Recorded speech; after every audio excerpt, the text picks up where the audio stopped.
मोर निज भाईमाने बापांक मृत्यु हेबा मात्रे मोते अलक्षणी कही संपत्तिरु बेदखल करिदेले एवं मु फुटपाथरे बसी कांदुथिली। किंतु आजी 15 वर्ष परे सेमाने मोर ही 5 स्टार होटेल बाहारे जगुआली चाकिरी मागिबा पई छिड़ा होइथिले। जेतेबेले सेमाने मोते मालिकाणी चौकीरे बसिथिबार देखिले सेठारु दौड़ी पळाइबाकू चेष्टा कले, किंतु मु गार्डमानंकु इशारा करी सेमानंकु अटकाई देली एवं सेमानंकु एक पुरुणा उइल इच्छापत्र देखाइली, जाहाकू देखि सेमाने मो गोड़ तळे पड़ीगले। कारण मो नाम कायरा। काच गेट सेपारीरे अस्तगामी सूर्यर नाली रंग मो ऑफिसर दामी इरानी कालीन उपरे बिछाड़ी होई पड़िथिला, किंतु मो भितरर पाणीपाग सेही शांत दृश्यठारु संपूर्ण अलगा थिला। मु मोर कला चमड़ार रिभल्विंग चेयारे आउजी झुमरर चमकुथिबा लहड़ीगुड़ीकू चाहुथिली, जेउठारे मोर गोटिए हलचल उपरे स्टाफ निश्वास बंद करी आदेशकू अपेक्षा करी रहुथिले। एहा सेही दुनिया थिला जहाकू मु मो हाथ पापुलीर फोटका एवं आत्मार क्षतरु हासिल करिथिली। मो सामनारे रखा जाइथिबा अखरोट काठर बड़ मेज उपरे दुनियार दामी कफिर बास्ना उड़ुथिला कि हठात्र बिबिप शब्द कोठरीर नीरवताकू भांगीदेला। सेक्रेटरींक थरुथिबा स्वर सुभिला, म्याडाम सेही 2 जण लोक आसिछंती जाहांक पई आपण कहिथिले। मो ओठरे एक भयंकर हस खेलीगला। मु सेमानंकु भितरकू पठाइबाकू इशारा कली एवं चौकी बुलाई पुणी थरे सहरर दृश्यरे हजिगली। तापरे कबाट खोलिबा शब्द सहित 2 जणंक पादर संकुच एवं भय मु मो पिठी पछरे अनुभव कली। एहा सेही पाद थिला जहा केबे जमीरे पड़िले आदेशर स्वर शुभुथिला, किंतु आजी सेमानंक चालीरे दुनिया सारार असहायता लेखा होइथिला। सेतिकी बेले मु चौकी बुलाई सेमानंक सामनाकू हेली। मो सामनारे 2 जण वयस्क व्यक्ति छिड़ा होइथिले, जाहांक मैला पोशाक एवं असंजत केश एही 5 स्टार होटेलर एयर कंडीशनर परिवेशरे कौनसी एक अजब दाग भଳି लागुथिला। सेमानंक चेहरा फिका पड़ी जाइथिला एवं आखि मो ऑफिसर जाकजमक देखि आश्चर्यरे खोला रहि जाइथिला। सेमाने बोधहुए आशा करुथिले जे सेमानंकु चाकिरी पई कौनसी मैनेजरंक सामनाकू पठाजिबो, किंतु एठारे सेमाने एई साम्राज्यर मालिकाणींक पाखरे थिले। सेमानंक नजर मो चेहरा उपरे अटकिला, किंतु चिन्हिबार कौनसी चमक सेथिरे नथिला। थिला केवल भय एवं आश्चर्य जे एते बड़ व्यक्तित्व सेमानंकु काहींकी डकाइछंती। मु चुपचापर ड्रयर खोलिली एवं एक पुरुणा तथा जीर्ण अवस्थार लफाफा बाहर करी सेमानंक आड़कू टेबुल उपरे घुंचाई देली। मो पाटिरू गोटिए भी शब्द बाहरी नथिला, बस मो आखि सेमानंक अस्तित्वकू खूब जोररे थराउथिला। कोठरीरे एसीर शीतलता सत्वे सेमानंक कपाଳରେ झाळर बुंदा चमकिबाकू लागिला। सेमाने थरुथिबा हातरे परस्परकू प्रश्नवाची नजररे चाहिले एवं तापरे सेमानंक मध्यरू बड़ भाई आगकू बढ़ी सेही लफापाटी उठाइले। तांको हाथ सुखिला पत्र भଳି थरुथिला, जेमिति सेईटा कौनसी कागज नुहे बरं कौनसी बोमा होइथिबो जाहाकू छुईबा मात्रे से बरबाद होइजिबे। तापरे जेमिति से लफाफार सिल भांगी सेथिरु सेही पुरुणा कागजटी बाहर कले एवं तार धाड़ी उपरे प्रथम नजर पकाइले। मने हेला कोठरीरे एक अजब श्वासरुद्ध परिवेश खेलीगला। पर मुहूर्तरे तांको गळारू एक क्षीण चित्कार बाहरिला एवं सेही कागजटी तांको हातरू खसी कालीन उपरे पड़ीगला। तांको चेहरार रंग हळदी भଳି हळदिया पड़ीगला एवं गोड़ एमिति थरुथिला जेमिति एबे जमीरे पड़ीजिबे। तापरे जेतेबेले तांको साथी नईपड़ी सेही कागजटीकू देखिले, तांको आखिरे मध्य सेही भय आसीगला जाहा मृत्युकू सामनारे देखिले आसे। से दुहें पथर पालटी जाइथिले। नजररे केतेबेले सेही कागजकू तो केतेबेले मोते चाहुथिले। सेमानंक पाद तळु माटी खसी जाइथिला एवं मु खूब शांत भावरे कफिर एक कुळुचा मारी सेमानंक बरबादी ओ भयर तमाशा देखुथिली। कारण आजी सेही मुहूर्त आसी जाइथिला जेतेबेले अतीतर छाई सेमानंक कलर धरिथिला, किंतु सेमाने जानि नथिले जे एही कागजरे लेखाथिबा कथा तो केवल आरंभ। प्रकृत विपद तो एबे सेमानंक उपरे माड़ी आसीबा बाकी थिला। मो सामनारे छिड़ा होइथिबा सेही 2 थरुथिबा शरीरकू देखि मो आखि आगरे 15 वर्ष पुरुणा सेही दृश्य नाची उठिथिला। जेतेबेले थरिबा पाली मोर थिला एवं शासन करिबा पाली सेमानंकर थिला। समय भी केड़े बड़ जादुकर ना, जी क्षणिक मध्यरे सिंहासनरे बसिथिबा लोकंकु धूलिरे एवं धूलिरे थिबा लोकंकु सिंहासनर उत्तराधिकारी बनाई दिए। मो मन परदारू अतीतर कुहुड़ी छाड़िबाकू लागिला एवं मु सेई अभिशप्त रातिरे पहुंची गली जेउठारू मोर बरबादी एवं तापरे सेई नुआ जीवनर आरंभ होइथिला। ताहा नभेम्बर मासर एक शीतुआ राति थिला, जेतेबेले आम घरर चारिकांथरे मृत्यु भଳି भय छाई जाइथिला। मो बापा चौधुरी दिनेश, जी केबे एही सहरर जणे प्रसिद्ध व्यवसायी थिले एवं जाहांक स्वररे बजारर दरदाम उपरतळ हेउथिला। ଆଜି ସେ ନିଜର ଆଲିଶାନ ବେଡ୍ରୁମ୍ ଶଯ୍ୟାରେ ହାଡ଼ର କଙ୍କାଳ ସାଜି ନିଜର ଶେଷ ନିଶ୍ୱାସ ତ୍ୟାଗ କରୁଥିଲେ। କୋଠରୀରେ ଔଷଧର ଗନ୍ଧ ଏବଂ ମୃତ୍ୟୁ ଭଳି ନୀରବତାର ରାଜୁତି ଥିଲା, ଯାହାକୁ କେବଳ ତାଙ୍କ ଛାତିରୁ ବାହାରୁଥିବା ଘଡ଼ଘଡ଼ ଶବ୍ଦ ଭାଙ୍ଗୁଥିଲା। ମୁଁ ତାଙ୍କ ପାଦ ପାଖରେ ଜମିରେ ବସି ତାଙ୍କର ଶୀତଳ ପଡ଼ିଯାଉଥିବା ପାଦ ଘଷୁଥିଲି ଏବଂ ମୋ ଆଖିରୁ ଝରୁଥିବା ଦୁଃଖର ଲୁହ ତାଙ୍କର ନିଶ୍ଚଳ ପାଦକୁ ଭିଜାଇ ଦେଉଥିଲା। ଡାକ୍ତରମାନେ ଜବାବ ଦେଇସାରିଥିଲେ ଏବଂ କହିଥିଲେ ଯେ ବସ୍ ପ୍ରାର୍ଥନା କରନ୍ତୁ ଯେମିତି ତାଙ୍କର କଷ୍ଟ ଟିକେ କମ୍ ହୋଇଯାଉ। ଆମେ ତ ଆମର ଶ୍ରେଷ୍ଠ ଚେଷ୍ଟା କରିସାରିଛୁ, କିନ୍ତୁ ଭଗବାନଙ୍କ ନିଷ୍ପତ୍ତି ଆଗରେ ଆମେ ବି ଅସହାୟ। କିନ୍ତୁ କୋଠରୀର ଅନ୍ୟ ଏକ କୋଣରେ ସୋଫାରେ ବସିଥିବା ମୋର ଦୁଇ ବଡ଼ ଭାଇ ଅମିତ ଏବଂ ଅଭିଷେକ ପ୍ରାର୍ଥନା କରୁନଥିଲେ, ବରଂ ସେମାନଙ୍କ କଥା ଅନ୍ୟ କୌଣସି ବିଷୟ ଉପରେ ଥିଲା। ସେମାନଙ୍କ ଆଖିରେ ବାପାଙ୍କୁ ହରାଇବାର ଭୟ ଆଦୌ ନଥିଲା, ବରଂ ଆଗକୁ ମିଳିବାକୁ ଥିବା ସମ୍ପତ୍ତିର ଚମକ ଏବଂ ବ୍ୟଗ୍ରତା ଥିଲା। ମୁଁ ସବୁକିଛି ଶୁଣିପାରୁଥିଲି ଯେ ଅମିତ ଭାଇ ଧୀର ସ୍ୱରରେ ଅଭିଷେକ ଭାଇଙ୍କୁ କହୁଥିଲେ ଯେ ବାପା ଫ୍ୟାକ୍ଟ୍ରିର କାଗଜପତ୍ର ଜାଣିନି କେଉଁଠି ରଖିଛନ୍ତି। ମୁଁ ତିଜୋରୀ ତ ଦେଖିଥିଲି, କିନ୍ତୁ ତାହା ଖାଲି ଅଛି। ଯଦି ମରିବା ପୂର୍ବରୁ ସେ ଆମକୁ ଏହା କହିବେ ନାହିଁ, ତେବେ ବହୁତ ଅସୁବିଧା ହୋଇଯିବ। ମୋ କାନରେ ଏହି ଶବ୍ଦଗୁଡ଼ିକ ତରଳା ସୀସା ଭଳି ପଶୁଥିଲା। ମୋର ମନ ହେଉଥିଲା ଯେ ମୁଁ ଚିତ୍କାର କରି କୁହନ୍ତି କି ଭଗବାନଙ୍କ ଲାଗି ଚୁପ୍ ହୋଇଯା, ଆମ ବାପା ମରୁଛନ୍ତି ଆଉ ଆପଣମାନଙ୍କୁ ସମ୍ପତ୍ତି କାଗଜପତ୍ରର ପଡ଼ିଛି। କିନ୍ତୁ ମୋ ସ୍ୱର ମୋ ଗଳାରେ ହିଁ ଅଟକି ରହିଗଲା, କାରଣ ଏହି ଘରେ ମୋର ସମ୍ମାନ କେବେ ବି ଜଣେ ଝିଅ ଭଳି ବୁଝାଯାଇ ନଥିଲା। ମୋତେ ସବୁବେଳେ ଅଲକ୍ଷଣୀ କୁହାଯାଉଥିଲା, କାରଣ ମୋ ଜନ୍ମ ସମୟରେ ମୋ ମା' ମରିଯାଇଥିଲେ। ମୋ ଭାଇ ଓ ଭାଉଜମାନେ ପିଲାଦିନରୁ ମୋ ମୁଣ୍ଡରେ ଏହି କଥା ବସାଇ ଦେଇଥିଲେ ଯେ ମୁଁ ମୋ ମା'ଙ୍କୁ ଖାଇଯାଇଛି। ମୋ ଯୋଗୁଁ ହିଁ ତାଙ୍କର ମୃତ୍ୟୁ ହୋଇଛି ଏବଂ ଏବେ ବୋଧହୁଏ ସେମାନେ ଏହି ଅପେକ୍ଷାରେ ଥିଲେ କି କେତେବେଳେ ମୁଁ ମୋ ବାପାଙ୍କୁ ବି ଗିଳିଦେବି।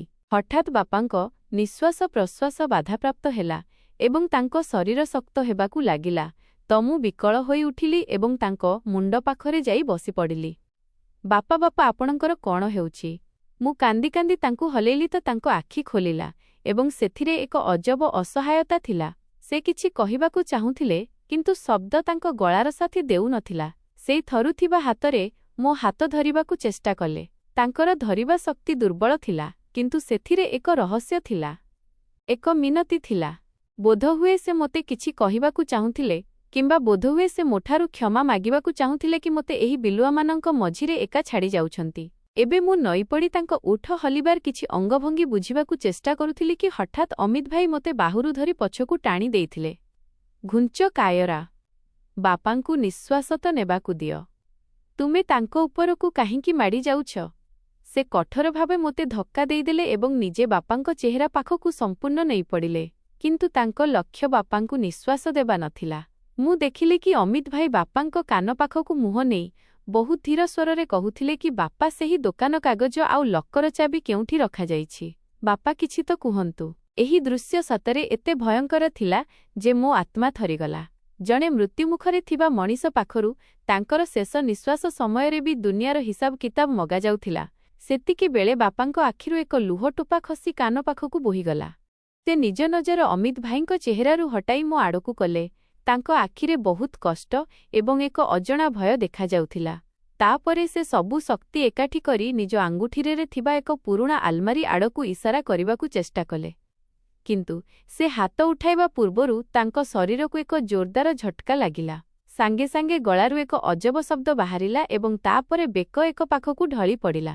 ସେହି ହାତ ଯାହା ମୋ ସୁରକ୍ଷା ପାଇଁ ଉଠିବାକୁ ଚାହୁଁଥିଲା, ତାହା ଚିରଦିନ ପାଇଁ ଶଯ୍ୟା ଉପରେ ପଡ଼ିଗଲା। ହଠାତ୍ରେ ଏକ ମୁହୂର୍ତ୍ତ ପାଇଁ ନୀରବତା ଖେଳିଗଲା। ତାପରେ ମୁଁ ଏକ ଚିତ୍କାର କଲି ଏବଂ ଦୁଃଖରେ ବାପାଙ୍କ ଛାତି ଉପରେ ଶୋଇପଡ଼ିଲି। କିନ୍ତୁ ମୋ ଭାଇମାନଙ୍କ ବ୍ୟବହାର ଏବେ ବି ଆଶ୍ଚର୍ଯ୍ୟଜନକ ଥିଲା।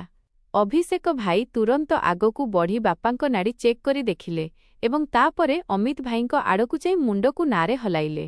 ତାଙ୍କ ଚେହେରାରେ ଦୁଃଖ ଅପେକ୍ଷା କାମ ଶେଷ ହୋଇଯାଇଥିବାର ପ୍ରଭାବ ଅଧିକ ଥିଲା।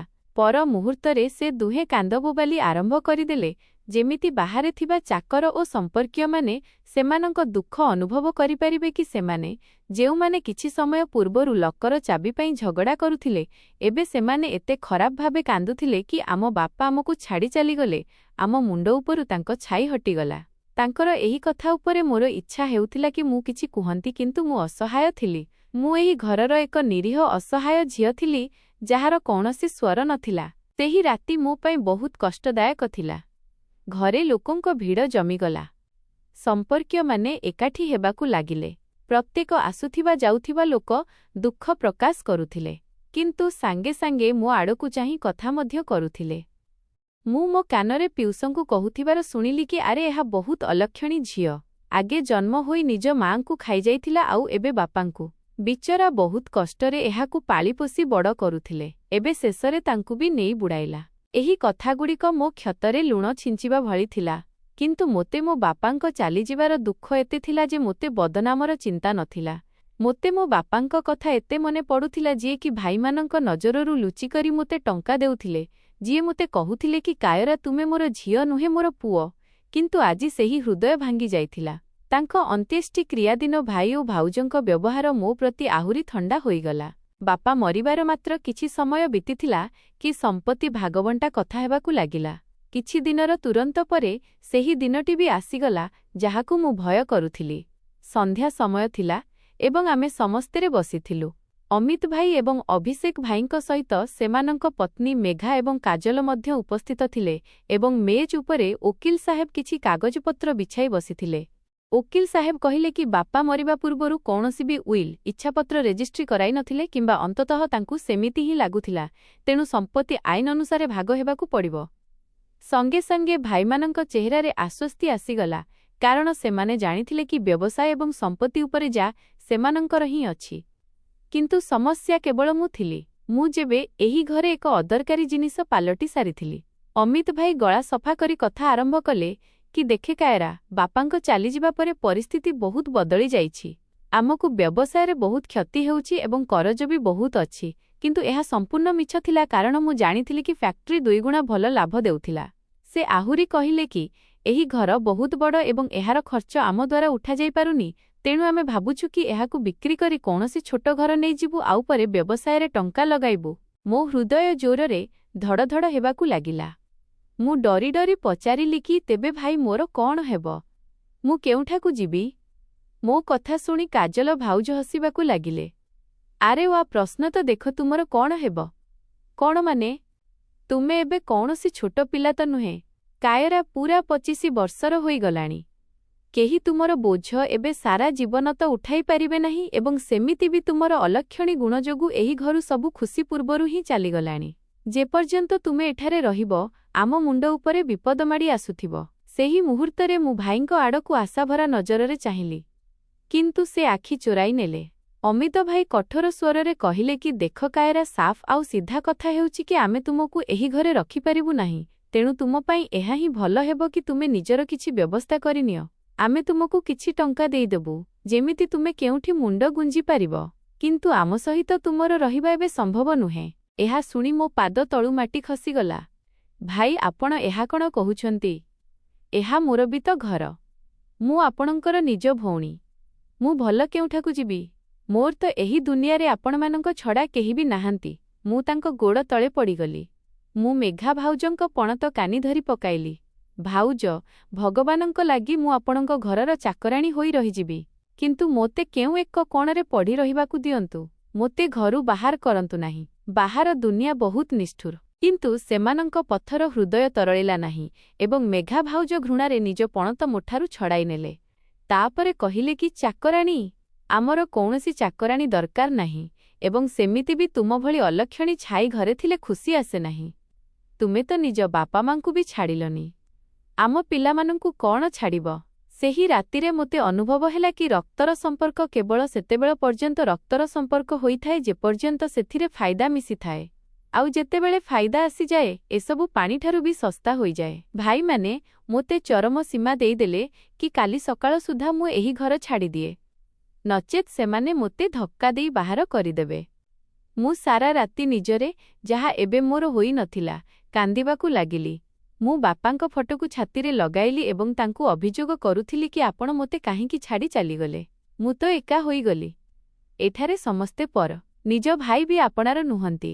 ପରଦିନ ସକାଳେ ସୂର୍ଯ୍ୟ ତ ଉଇଁଥିଲା, କିନ୍ତୁ ମୋ ଜୀବନରେ ସବୁଦିନ ପାଇଁ ଅନ୍ଧାର ହେବାକୁ ଯାଉଥିଲା। ମୁଁ ମୋର କିଛି ପୁରୁଣା ସାଲୱାର କମିଜ ଏକ ଛୋଟ ପୁଟୁଳିରେ ବାନ୍ଧିଲି। ବାପାଙ୍କ ଫଟୋ ଏବଂ ମାଆଙ୍କର ଏକ ପୁରୁଣା ମୁଦି ଯାହା ମୁଁ ଲୁଚାଇ ରଖିଥିଲି ତାହା ସାଙ୍ଗରେ ନେଲି ଏବଂ ଯେତେବେଳେ ମୁଁକୁ ଆସିଲି ତ ଭାଇମାନେ ଜଳଖିଆ ଖାଉଥିଲେ। ସେମାନେ ମୋ ଆଡ଼କୁ ଚାହିଁଲେ ବି ନାହିଁ। ମୁଁ କବାଟ ପର୍ଯ୍ୟନ୍ତ ପହଞ୍ଚିଲି ଏବଂ ଅଟକିଗଲି। ଥରେ ପଛକୁ ବୁଲି ସେହି ଘରକୁ ଚାହିଁଲି ଯେଉଁଠାରେ ମୁଁ ଜନ୍ମ ହୋଇଥିଲି, ଖେଳି ବଡ଼ ହୋଇଥିଲି, ଯେଉଁଠି ମୋ ବାପାମାଙ୍କ ସ୍ମୃତି ରହିଥିଲା। ମୋ ଆଖିରେ ଲୁହ ଆସିଗଲା, କିନ୍ତୁ ମନରେ ଏବେ ପ୍ରାର୍ଥନା ନୁହେଁ, ବରଂ ଏକ ଅଜବ ନିଆଁ ଜଳୁଥିଲା। ମୁଁ ମୋ ଭାଇମାନଙ୍କ ଆଡ଼କୁ ଚାହିଁଲି ଏବଂ କହିଲି କି, ଆପଣମାନେ ଆଜି ମୋତେ ଅଲକ୍ଷଣୀ କହି ଘରୁ ବାହାର କରୁଛନ୍ତି ନା? ମନେ ରଖନ୍ତୁ, ସମୟ ସବୁବେଳେ ଏକାଭଳି ରହେ ନାହିଁ। ଆଜି ମୁଁ ବେଘର ହେଉଛି, କିନ୍ତୁ ଭଗବାନ ସବୁ ଦେଖୁଛନ୍ତି। ଦିନେ ତୁମେମାନେ ବି ଅସହାୟ ହେବ। ମୋ କଥା ଶୁଣି ଅମିତ ଭାଇ ରାଗରେ ଉଠିପଡ଼ିଲେ କି, ଚାଲ ବାହାର ଏଠାରୁ, ବଡ଼ ଆସିଛନ୍ତି ଅଭିଶାପ ଦେବାବାଲି। ସେ ମୋ ବାହୁ ଧରିଲେ ଏବଂ ମୋତେ କବାଟ ପର୍ଯ୍ୟନ୍ତ ଘୋଷାରି ନେଲେ। ସେ ଗେଟ୍ ଖୋଲିଲେ ଏବଂ ମୋତେ ବାହାର ରାସ୍ତାକୁ ଧକ୍କା ଦେଇଦେଲେ। ଆଗକୁ ଏପଟେ ନିଜ ମୁହଁ ବି ଦେଖାଇବୁ ନାହିଁ। ଏବଂ ତାପରେ ଲୁହାର ଭାରୀ ଗେଟ୍ ଏକାଥରେ ମୋ ମୁହଁ ଆଗରେ ବନ୍ଦ ହୋଇଗଲା। ମୁଁ ରାସ୍ତାରେ ପଡ଼ିଗଲି। ମୋ ଆଣ୍ଠୁରୁ ରକ୍ତ ବାହାରିବାକୁ ଲାଗିଲା। କିଛି ଲୋକ ଯେଉଁମାନେ ସେଠା ଦେଇ ଯାଉଥିଲେ, ଅଟକି ଯାଇ ତମାସା ଦେଖିବାକୁ ଲାଗିଲେ। କେହି ବି ଆଗକୁ ବଢ଼ି ମୋତେ ଉଠାଇବାକୁ ଚେଷ୍ଟା କଲେ ନାହିଁ। ସେହି ଲୋକମାନେ ଯେଉଁମାନେ କାଲି ପର୍ଯ୍ୟନ୍ତ ମୋ ବାପାଙ୍କୁ ସମ୍ମାନ କରୁଥିଲେ, ଆଜି ତାଙ୍କ ଝିଅକୁ ରାସ୍ତାରେ କାନ୍ଦୁଥିବାର ଦେଖି ଛାଡ଼ି ଚାଲିଗଲେ। ଆକାଶରେ କଳାବାଦଲ ଘୋଟି ଆସୁଥିଲା ଆଉ ଜୋରରେ ପବନ ବହୁଥିଲା। ମୁଁ ମୋ ଚାଦର ଠିକ୍ କଲି ଏବଂ ଥରୁଥିବା ପାଦରେ ଚାଲିବାକୁ ଲାଗିଲି। ମୁଁ ଜାଣିନଥିଲି କି ମୋତେ କେଉଁଠାକୁ ଯିବାକୁ ହେବ। ସହରର ରାସ୍ତା ମୋ ପାଇଁ ଅଜଣା ଥିଲା। ଗାଡ଼ିର ଶବ୍ଦ ଏବଂ ଲୋକଙ୍କ ଭିଡ଼ ମୋତେ ଡରାଉଥିଲା। ଭୋକ ଏବଂ ଶୋଷରେ ମୋର ଅବସ୍ଥା ଖରାପ ହୋଇଯାଇଥିଲା। କିନ୍ତୁ ତାଠାରୁ ଅଧିକ କଷ୍ଟ ମୋ ହୃଦୟରେ ହେଉଥିଲା। ମୋ ହୃଦୟରେ ଲାଗିଥିବା କ୍ଷତରେ ଯନ୍ତ୍ରଣା ହେଉଥିଲା। ମୁଁ ଚାଲିଥାଏ। ସେଇ ପର୍ଯ୍ୟନ୍ତ ଚାଲିଲି ଯେଇ ପର୍ଯ୍ୟନ୍ତ ସହରର ଏକ ନିଛାଟିଆ ବସ୍ରେ ପହଞ୍ଚିଗଲି। ରାତି ଗଭୀର ହୋଇଥିଲା। ଶୀତ ବି ବହୁତ ବଢ଼ିଥିଲା। ମୁଁ ବେଞ୍ଚ ଉପରେ ଶୂନ୍ୟ ହୋଇ ବସିପଡ଼ିଲି। ସେଇଟା ମୋ ଜୀବନର ପ୍ରଥମ ରାତି ଥିଲା, ଯାହା ମୁଁ ଖୋଲା ଆକାଶ ତଳେ ବିତାଇଲି। ପ୍ରତ୍ୟେକ ଶବ୍ଦରେ ମୋ ଛାତି ଥରି ଯାଉଥିଲା କି କାଳେ କେଉଁ ପଶୁ ଭଳି ଲୋକ ଆସିଯିବେ। ମୁଁ ସାରା ରାତି ଅନିଦ୍ରା ରହି ବିତାଇଲି। ମୋ ଲୁହ ଏବେ ଶୁଖିଯାଇଥିଲା ଏବଂ ସେହି ସ୍ଥାନରେ ଏକ ଅଜବ ଅସ୍ଥିରତା ଘେରି ରହିଥିଲା। ମୁଁ ଭାବୁଥିଲି କି କଣ ସତରେ ମୁଁ ଅଲକ୍ଷଣୀ? କଣ ସତରେ ମୋ ଯୋଗୁଁ ସମସ୍ତେ ମରିଗଲେ? କିନ୍ତୁ ତାପରେ ମୋ ମନରୁ ଏକ ସ୍ୱର ଆସିଲା କି ନାହିଁ, ଏହା ସେମାନଙ୍କର ଅତ୍ୟାଚାର ଏବଂ ଅତ୍ୟାଚାର କେବେ ବି ବଢ଼ିପାରିବ ନାହିଁ। ଏହି ଶୀତୁଆ ଏବଂ ଭୟାନକ ରାତିରେ ଫୁଟପାଥର ଶକ୍ତ ପଥର ଉପରେ ଶୋଇ ମୁଁ ନିଜ ସହିତ ପ୍ରତିଜ୍ଞା କଲି କି ମୁଁ ବଞ୍ଚି ରହିବି। ମୁଁ ଏବେ ହାର ମାନିବି ନାହିଁ। ମୁଁ ମଧ୍ୟ ସେମାନଙ୍କୁ ଦେଖାଇଦେବି କି ଯାହାକୁ ସେମାନେ ଅଳିଆ ଆବର୍ଜନା ଭାବି ଫିଙ୍ଗି ଦେଉଥିଲେ, ସେଇଦିନେ ସୁନା ହୋଇ ଦେଖାଇବ। କିନ୍ତୁ ମୁଁ ଜାଣିନଥିଲି କି ଏହି ସଫର କେତେ ସହଜ ହେବ ନାହିଁ। ଏବେ ତ ମୋତେ ପେଟର ଭୋକ ଏବଂ କାମାନ୍ଧ ଲୋକଙ୍କ ନଜର ତଥା ସମାଜର ଠୋକରର ସାମ୍ନା କରିବାକୁ ଥିଲା। ଏହା ତ କେବଳ ଏକ ପରୀକ୍ଷାର ଆରମ୍ଭ ଥିଲା। ସୂର୍ଯ୍ୟ ମୁଣ୍ଡ ଉପରକୁ ଆସିଯାଇଥିଲେ ଏବଂ ତାର ଉତ୍ତାପ ମୋ ଶରୀରକୁ ଜଳାଇ ଦେଉଥିଲା। କିନ୍ତୁ ମୋ ଭିତରର ଶୀତଳତା କମିବାର ନାମ ନେଉନଥିଲା। ଫୁଟପାଥରେ ବିତିଥିବା ସେହି ପ୍ରଥମ ରାତି ମୋ ପାଇଁ ଅନେକ ଯୁଗ ଭଳି ଭାରି ଥିଲା। ମୁଁ ମୋର ମଇଳା ଚାଦରରେ ମୁହଁ ଲୁଚାଇ ରଖିଥିଲି, ଯେମିତି କେହି ଚିହ୍ନି ନପାରୁ କି ଏହା ଚୌଧୁରୀ ଦିନେଶ ସାହେବଙ୍କ ଝିଅ। ସେହି ଝିଅ ଯିଏ କାଲି ପର୍ଯ୍ୟନ୍ତ ରେଶମ ଶଯ୍ୟାରେ ଶୋଉଥିଲା, ଆଜି ପଥର ଉପରେ କଡ଼ ଲେଉଟାଉଥିଲା। ପେଟରେ ଭୋକର ଜ୍ୱାଳା ଉଠୁଥିଲା ଏବଂ ଗଳାରେ କଣ୍ଟା ଫୁଟିଲା ଭଳି ଲାଗୁଥିଲା। ମୁଁ ଉଠି ବସିଲି। ମୋ ମୁଣ୍ଡ ବୁଲାଉଥିଲା ଏବଂ ଆଖି ଆଗରେ ଅନ୍ଧାର ଛାଇ ଯାଉଥିଲା। ମୋ ପାଖରେ ଗୋଟିଏ ବି ଟଙ୍କା ନଥିଲା। ଭାଇମାନେ ମୋତେ ଖାଲି ହାତରେ ବାହାର କରିଦେଇଥିଲେ। ମୁଁ ପାଣି ନଳରୁ ପାଣି ପିଇ ପେଟର ନିଆଁ ଲିଭାଇବାକୁ ଚେଷ୍ଟା କଲି, କିନ୍ତୁ ଭୋକ ପାଣିରେ କେଉଁଠି ମରେ। ମୁଁ ସାରା ଦିନ ସହରର ରାସ୍ତାରେ ପାଗଳି ଭଳି ବୁଲୁଥିଲି। ବଡ଼ ବଡ଼ ହୋଟେଲ ଏବଂ ବେକରୀର କାଚ ସେପାରିରେ ସୁଆଦିଆ ଖାଦ୍ୟ ସଜା ହୋଇଥିବାର ଦେଖାଯାଉଥିଲା, ଯାହାର ବାସ୍ନା ମୋ ଭୋକକୁ ଆହୁରି ବଢ଼ାଇ ଦେଉଥିଲା। ମୁଁ ଦେଖିଲି କି ଲୋକେ ପେଟ ପୂରା ଖାଉଛନ୍ତି ଏବଂ ବଳକା ଖାଦ୍ୟରେ ଛାଡ଼ି ଦେଉଛନ୍ତି। ମୋର ମନ ହେଲା କି ଭିତରକୁ ଯାଇ ସେହି ବଳକା ଖାଦ୍ୟ ମାଗି ଆଣି ଖାଇଦିଅନ୍ତି। କିନ୍ତୁ ମୋ ଖାନଦାନୀ ସମ୍ମାନ ବାଧା ଦେଲା। ନାହିଁ କାୟରା, ଭିକ୍ ମାଗିବୁ ନାହିଁ। ଚାହେଁ ମରିଯିବୁ ପଛେ, ହାତ ପାତିବୁ ନାହିଁ। ମୁଁ ନିଜକୁ ବୁଝାଇଲି ଏବଂ ଆଗକୁ ବଢ଼ିଲି। ମୋ ପାଦ ଜମିରେ ଲାଗୁନଥିଲା। ତୃତୀୟ ରାତିରେ ଯେତେବେଳେ ମୁଁ ଏକ ବନ୍ଦ ଦୋକାନ ଆଗରେ ବସିଥିଲି, ତେବେ ମୋତେ ଅଳିଆ ଗଦା ପାଖରେ ଏକ କୁକୁର ଦେଖାଗଲା ଯିଏ ଏକ ଲଫାପାକୁ ଚିରୁଥିଲା। ସେହି ଲଫାପାରୁ ଅଧାଖିଆ ବର୍ଗରଟିଏ ବାହାରକୁ ବାହାରି ଆସିଲା। ମୋ ନଜର ତା ଉପରେ ଅଟକିଗଲା। ଏକ ମୁହୂର୍ତ୍ତ ପାଇଁ ମୋତେ ଲାଗିଲା କି ମୁଁ ମଣିଷ ହୋଇ ରହିନାହିଁ। ମୁଁ ନିଜର ଡାହାଣ ବାମକୁ ଚାହିଁଲି। ସେଇଠାରେ କେହି ବି ନଥିଲେ। ମୁଁ ଜଣେ ଭୋକିଲା ଗଧିଆ ଭଳି ସେହି ଅଳିଆ ଗଦା ଆଡ଼କୁ ଗଲି। ମୁଁ କୁକୁରକୁ ପଥର ମାରି ଘଉଡ଼ାଇଦେଲି ଏବଂ ସେହି ମାଟି ଲାଗିଥିବା ବର୍ଗରକୁ ଉଠାଇନେଲି। ତାକୁ ମୁହଁ ପାଖକୁ ଆଣିବା ବେଳେ ମୋତେ ନିଜ ପ୍ରତି ହିଁ ଘୃଣା ଲାଗୁଥିଲା। ମୋ ଆଖିରୁ ଟପ୍ ଟପ୍ ଲୁହ ସେହି ବର୍ଗର ଉପରେ ପଡ଼ୁଥିଲା। ହେ ଭଗବାନ! ଏହି ଦିନ ବି ଦେଖିବାର ଥିଲା। ମୁଁ ଆକାଶ ଆଡ଼କୁ ଚାହିଁଲି ଏବଂ ତାପରେ ଆଖି ବନ୍ଦ କରି ସେହି ଗୁଣ୍ଡାଟିକୁ ଗଳା ତଳକୁ ଓହ୍ଲାଇଦେଲି। ସେଇଟା ଗୁଣ୍ଡାଏ ଖାଦ୍ୟ ନଥିଲା। ସେଇଟା ମୋ ସ୍ୱାଭିମାନର ଶେଷ ହୋଇଯିବା ଥିଲା, ଯାହାକୁ ମୁଁ ନିଜ ହାତରେ ଉଠାଉଥିଲି। ସେହିଦିନ ଚୌଧୁରୀ ଦିନେଶଙ୍କ ସୌଖିନ ଝିଅ ମରିଗଲା ଏବଂ ତା ସ୍ଥାନରେ ଏମିତି ଏକ କାୟରା ଜନ୍ମ ନେଲା ଯାହାକୁ କେବଳ ବଞ୍ଚି ରହିବାର ଥିଲା। ରାତିର ଶେଷ ପ୍ରହରରେ ରାସ୍ତାଗୁଡ଼ିକରେ ନୀରବତା ଛାଇ ରହୁଥିଲା। କିନ୍ତୁ ଏହି ନୀରବତା ବି ଠିକ୍ ନଥିଲା। ଅନେକ ଥର ଗାଡ଼ିଗୁଡ଼ିକ ମୋ ପାଖରେ ଆସି ଅଟକିଲା। କାଚ ତଳକୁ ହେଉଥିଲା ଏବଂ କାମାନ୍ଧ ନଜର ମୋ ଉପରେ ପଡ଼ୁଥିଲା। ଆରେ ମ୍ୟାଡାମ କୁଆଡ଼େ ଯିବ? ଆସ୍ ବସିଯା, ମଜା କରିବା। ଏହି କଥା ମୋ କାନରେ ତରଳା ସୀସା ଭଳି ପଶୁଥିଲା। ମୁଁ ଭୟରେ ଗଳିମାନଙ୍କରେ ଲୁଚି ଯାଉଥିଲି। କେତେବେଳେ ପାର୍କର ବୁଦା ଭିତରେ ତ କେତେବେଳେ କୌଣସି ମନ୍ଦିର ପାଖ ସିଡ଼ିରେ ବସି ପଡ଼ୁଥିଲି। ମୋତେ ପୁରୁଷଙ୍କ ନଜରକୁ ଏତେ ଭୟ ଲାଗିଲା କି ମୁଁ ନିଜର ଚେହେରା ବିଗାଡ଼ି ଦେଲି। ମୁଁ ମୋ କେଶରେ ମାଟି ପକାଇଲି ଏବଂ ମୁହଁରେ କଳା ବୋଳି ଦେଲି, ଯେମିତି କେହି ମୋ ଆଡ଼କୁ ବୁଲି ଚାହିଁବେ ନାହିଁ। ମୁଁ ପୂରାପୂରି ଏକ ଜିଅନ୍ତା ଲାଶ ପାଲଟି ଯାଇଥିଲି, ଯିଏ କେବଳ ନିଶ୍ୱାସ ନେଉଥିଲା। ଏକ ସପ୍ତାହ ଏମିତି ଅପମାନରେ ବିତିଗଲା। ମୁଁ ଦୁର୍ବଳତାରେ ଅସହାୟ ହୋଇ ଏକ ଛୋଟ ଢାବା ପାଖରେ ପଡ଼ିଯାଇଥିଲି। ମୋର ଜ୍ଞାନ ନଥିଲା। ତାପରେ ଯେତେବେଳେ ଆଖି ଖୋଲିଲା, ମୁଁ ନିଜକୁ ଏକ ଖଟିଆ ଉପରେ ପାଇଲି। ମୋ ମୁଣ୍ଡରେ ଜଣେ ବୃଦ୍ଧା ସ୍ତ୍ରୀଲୋକ ଓଦା କପଡ଼ା ରଖୁଥିଲେ। ତାଙ୍କ ଚେହେରାରେ କୁଞ୍ଚନ ଥିଲା, କିନ୍ତୁ ଆଖିରେ ଭଲ ପାଇବା ଥିଲା। ମୁଁ ବ୍ୟତିବ୍ୟସ୍ତ ହୋଇ ଉଠିପଡ଼ିଲି। ଡର୍ନି ଝିଅ, ମୁଁ ରମା। ଏହା ମୋର ଢାବା। ମୁଁ ତୁମକୁ ଅଚେତ ହୋଇ ପଡ଼ିଥିବାର ଦେଖିଲି ତ ଉଠାଇ ଘରକୁ ନେଇ ଆସିଲି। ସେ ମୋତେ ଗରମ ଚା ଏବଂ ରୁଟି ଦେଲେ। ମୁଁ ଭୋକିଲାଙ୍କ ଭଳି ଖାଦ୍ୟ ଖାଇଦେଲି ଏବଂ ଯେତେବେଳେ ମୁଁ ତାଙ୍କୁ ମୋ କାହାଣୀ କହିଲି, ଭାଇମାନଙ୍କ ଅତ୍ୟାଚାର ଲୁଚାଇ ବସ୍ ଏତିକି କହିଲି କି ମୁଁ ଅନାଥ ଏବଂ ଘରୁ ବାହାର କରିଦିଆଯାଇଛି, ତେବେ ତାଙ୍କ ଆଖିରେ ଲୁହ ଆସିଗଲା। କହିବାକୁ ଲାଗିଲେ କି ଆଜିଠାରୁ ତୁମେ ମୋର ଝିଅ। ମୋର ବି କୌଣସି ସନ୍ତାନ ନାହାନ୍ତି। ମୋର ବୃଦ୍ଧ ସ୍ୱାମୀ ମରିଯାଇଛନ୍ତି। ମୁଁ ଏକାକୀ ଏହି ଢାବା ଚଲାଉଛି। ତୁମେ ମୋ ସହିତ ରୁହ, କାମ କର ଏବଂ ସମ୍ମାନର ସହ ରୁଟି ଖାଅ। ସେହି ମାଉସୀ ମୋ ପାଇଁ ଜଣେ ଦେବୀ ସାଜି ଆସିଥିଲେ। ମୁଁ ଭଗବାନଙ୍କୁ ଧନ୍ୟବାଦ ଦେଲି ଯିଏ ମୋତେ ଅଳିଆ ଗଦାରୁ ଉଠାଇ ଏହି ସ୍ଥାନ ଦେଲେ। ପରଦିନଠାରୁ ମୋର ନୂଆ ଜୀବନ ଆରମ୍ଭ ହେଲା। ଯେଉଁ ହାତ କେବେ ଦାମିରେ ମସାଜ ହେଉଥିଲା, ଏବେ ପାଉଁଶ ଏବଂ ସାବୁନରେ ବଡ଼ ବଡ଼ ବାସନ ସଫା କରୁଥିଲା। ଶୀତଦିନେ ସକାଳୁ ଥଣ୍ଡା ପାଣିରେ ବାସନ ଧୋଇବା ଯୋଗୁଁ ମୋ ଆଙ୍ଗୁଠିଗୁଡ଼ିକ ଫୁଲି ଯାଉଥିଲା ଏବଂ ସେଥିରୁ ରକ୍ତ ବାହାରୁଥିଲା। ମୋ ଅଣ୍ଟା ନେଇ ଯାଉଥିଲା, କିନ୍ତୁ ମୁଁ ପଦେ ବି କରୁନଥିଲି। ମୁଁ ସାରାଦିନ ବାସନ ଧୋଉଥିଲି, ସଫା କରୁଥିଲି ଏବଂ ପରିଶ୍ରମ କରୁଥିଲି। ସେ ମୋତେ ଦେଖି ଆଶୀର୍ବାଦ ଦେଉଥିଲେ। ଢାବାରେ ସାରାଦିନ ଟ୍ରକ୍ ଡ୍ରାଇଭର ଏବଂ ମୂଲିଆମାନଙ୍କ ଭିଡ଼ ଲାଗି ରହୁଥିଲା। ମୁଁ ମୋ କାନ ଏବଂ ଆଖି ବନ୍ଦ କରିଦେଇଥିଲି। ମୋର ଲକ୍ଷ୍ୟ ଏବେ କେବଳ କାମ କରିବା ଥିଲା। ଧୀରେ ଧୀରେ ମୁଁ ସେହି ମାଉସୀଙ୍କ ହାତ ବଣ୍ଟାଇବା ଆରମ୍ଭ କଲି। ମୋତେ ଖାଦ୍ୟ ରାନ୍ଧିବାର ସଉକ ତ ପିଲାଦିନରୁ ଥିଲା, କିନ୍ତୁ କେବେ ସୁଯୋଗ ମିଳିନଥିଲା। ଦିନେ ମାଉସୀ ଅସୁସ୍ଥ ହୋଇପଡ଼ିଲେ। ଗ୍ରାହକମାନେ ପାଟିତୁଷାର କରୁଥିଲେ। ମୁଁ ସାହସ କଲି ଏବଂ ଚୁଲି ସାମ୍ନାରେ ଛିଡ଼ା ହୋଇଗଲି। ମୁଁ ଡାଲି ବନାଇଲି, କିନ୍ତୁ ସେଥିରେ ସେହି ମସଲା ପକାଇଲି ଯାହା କେବେ ଆମ ହଭେଲିର ରୋଷେଇଆମାନେ ପକାଉଥିଲେ ଏବଂ ସେହି ମସଲାର ସ୍ୱାଦ ମୋର ମନେଥିଲା। ତାପରେ ଯେତେବେଳେ ଗ୍ରାହକମାନେ ସେହି ଡାଲି ଖାଇଲେ ତ ଆଙ୍ଗୁଠି ଚାଟି ରହିଗଲେ। ସେହିଦିନ ଢାବାର ରୋଜଗାର 2 ଗୁଣ ହେଲା। ମାଉସୀ ଖୁସି ହୋଇ ମୋ ହାତ ଚୁମିଦେଲେ ଏବଂ କହିଲେ କି ୱାହ କାୟରା, ତୁମ ହାତରେ ତ ଯାଦୁ ଅଛି। ଏବେଠାରୁ ସବୁକିଛି ତୁମେ ହିଁ ସମ୍ଭାଳିବ। ରୋଷେଇ ଘର କାମ ମୁଁ ହିଁ ସମ୍ଭାଳିବାକୁ ଲାଗିଲି ଏବଂ ସମୟ ଡେଣା ଲଗାଇ ଉଡ଼ିବାକୁ ଲାଗିଲା। ମୋର ପରିଶ୍ରମ ଏବଂ ସ୍ୱାଦ ଏହି ସାମାନ୍ୟ ଢାବାର ଭାଗ୍ୟ ହିଁ ବଦଳାଇ ଦେଲା। ଦୂର ଦୂରରୁ ଲୋକେ ଏବେ ସେଠାକାର ଡାଲି ଖାଇବାକୁ ଆସିଲେ। ମୁଁ ମୋ ଦରମାର ପ୍ରତ୍ୟେକ ଟଙ୍କା ସଞ୍ଚୟ କଲି। ମୁଁ କେବେ ବି ନୂଆ ପୋଷାକ କିଣିଲି ନାହିଁ କି କେବେ ଛୁଟି କଲି ନାହିଁ। 2 ବର୍ଷ ପରେ ମାଉସୀଙ୍କର ମଧ୍ୟ ମୃତ୍ୟୁ ହୋଇଗଲା। ସେ ଯାଉ ଯାଉ ସେହି ଢାବାକୁ ମୋ ନାମରେ କରିଦେଇ ଯାଇଥିଲେ। ଏବେ ମୁଁ ତାର ମାଲିକାଣୀ ଥିଲି, କିନ୍ତୁ ମୁଁ ପରିଶ୍ରମ ତଥାପି ଛାଡ଼ି ନଥିଲି। ମୁଁ ଢାବାକୁ ପକ୍କା କଲି। ତାପରେ ପାଖ ଦୋକାନଟିକୁ ମଧ୍ୟ କିଣିନେଲି।